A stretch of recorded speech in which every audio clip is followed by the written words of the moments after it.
In the Settings tab, you can change, update, or adjust information linked to your HeyAuto account. The first page is where you view your current plan and the renewal date and status of your subscription. You are able to change and select your subscription plan with the Change Plan button. At the bottom, you can find your current credit card on file and the email that your billing invoices will be sent. Under the Dealership Page tab is where you can upload photos and description of your business as you would like them displayed on your HeyAuto dealership profile.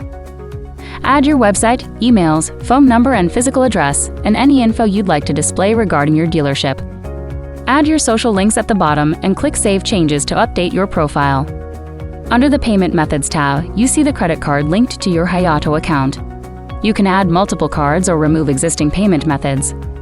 Setting one of your cards as default will be used as the primary payment source. Payments will always be secure as our payment method is powered by Stripe technology.